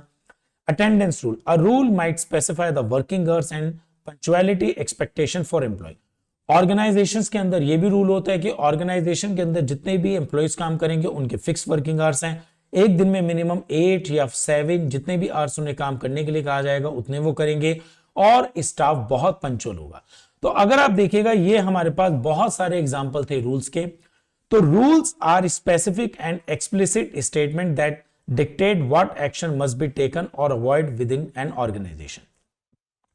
तो रूल्स क्या है? आपके बहुत सिंपल टाइप के प्लान हैं जो आपको सिर्फ ये बताते हैं कि आपको ऑर्गेनाइजेशन में क्या करना है और क्या नहीं करना है। Unlike policy and procedure, rules typically do not allow any flexibility. अब देखिएगा, पॉलिसी और प्रोसीजर में आप समय के साथ साथ चेंजेस ला सकते हैं, लेकिन रूल्स के साथ ऐसा नहीं हो सकता। तो इसीलिए हम रूल्स को सिंपलेस्ट टाइप ऑफ प्लान कहते हैं। रूल्स की characteristic, specificity, rules are highly specific and leave no room for interpretation. Rules बहुत स्पेसिफिक है, इनमें कोई भी फ्लेक्सिबिलिटी नहीं है। They state exactly what must और must not be done. Rules के अकॉर्डिंग क्या किया जाना चाहिए, क्या नहीं किया जाना चाहिए, यह बहुत स्ट्रिक्टली बताया जाता है। फॉर एन एग्जाम्पल, अगर गवर्नमेंट ऑफिस के अंदर लिखा हुआ है कि स्मोकिंग इज प्रोहिबिटेड, तो दिस इज द रूल और वो रूल बहुत सिंपल है, आप उसको वायलेट नहीं कर सकते। Lack of flexibility, rules are inflexible and do not pertain deviation. Rule जो होते हैं आपके बहुत फ्लेक्सिबल होते हैं। ये नहीं हो सकता है कि लिखा हुआ है गवर्नमेंट ऑफिस में स्मोकिंग इज नॉट अलाउड और वहां पर आप पूछ रहे हैं क्या मैं आधी सिगरेट पी सकता हूं, तो ऐसे कोई भी रूल के अंदर फ्लेक्सिबिलिटी नहीं हो सकती। Clarity, rules are typically clear and unambiguous, leaving no room for confusion. Rules बहुत क्लियर हैं, या तो ये रूल फॉलो होगा या रूल फॉलो नहीं होगा, इसमें कहीं भी कोई कंफ्यूजन या मिसअंडरस्टैंडिंग नहीं होती। Programmes, programmes are comprehensive and detailed statement that provide a blueprint for execution of a project. Programs आपके comprehensive और detailed statement होते हैं जो किसी भी प्रोजेक्ट के एग्जीक्यूशन के लिए जरूरी होते हैं। अब प्रोग्राम्स के अंदर आप लोग objective, policy, procedure, rule, task, budget, इन सबको आप इंक्लूड कर सकते हैं। मतलब प्रोग्राम एक अम्ब्रेला है और ये सब उस अम्ब्रेला के नीचे आने वाले कंटेंट्स हैं। Programme of any project include the organizational policy and its alignment with the overall business plan. Programme के अंदर किसी भी प्रोजेक्ट को हम अलाइन करते हैं ऑर्गेनाइजेशन की पॉलिसी के साथ, like construction of a shopping mall. अब अगर मैं कोई प्रोग्राम बना रहा हूं शॉपिंग मॉल के कंस्ट्रक्शन को, तो डेफिनेटली मेरा ऑब्जेक्टिव भी है, उसके लिए मुझे पॉलिसीज भी बनानी पड़ेंगी, कुछ स्टेप्स भी मिलूंगा, कुछ रूल्स भी बनाए जाएंगे और बजट भी उसका डिजाइन किया जाएगा। तो अगर मैं कंपोनेंट ऑफ प्रोग्राम की बात करता हूं तो objective, policy, procedure, rule, resources और बजट, ये सारे के सारे हमारे प्रोग्राम के कंपोनेंट हैं। बजट, अब budget is a financial plan that express expected results in numerical terms. Remember, budget को हम लोग हमेशा नंबर्स में एक्सप्लेन करते हैं। It quantifies future facts and figure. कहीं ना कहीं बजट जो होता है हमेशा क्वांटिटी में होता है। Budget are commonly use for planning. अब जब भी आप किसी भी चीज के लिए प्लानिंग करते हो तो डेफिनेटली आप उसका बजट भी बनाते हैं। किसी भी चीज को कंट्रोल करने के लिए भी बजट बनाया जाता है और परफॉर्मेंस के लिए भी बजट बनाया जाता है। बजट की जो कैरेक्टरिस्टिक है, first is numerical expression. Budget are represented in numerical term, budget को हम हमेशा नंबर्स में एक्सप्रेस करते हैं, हमेशा बजट को फिगर्स और अमाउंट में एक्सप्रेस किया जाता है। अब अगर मैं टाइप्स ऑफ बजट की बात करता हूं, सेल बजट, सेल बजट जो होता है आपको फोरकास्ट करता है ऑर्गेनाइजेशन की सेल, चाहे वो अलग अलग प्रोडक्ट की सेल हो या किसी सर्विसेज की सेल हो।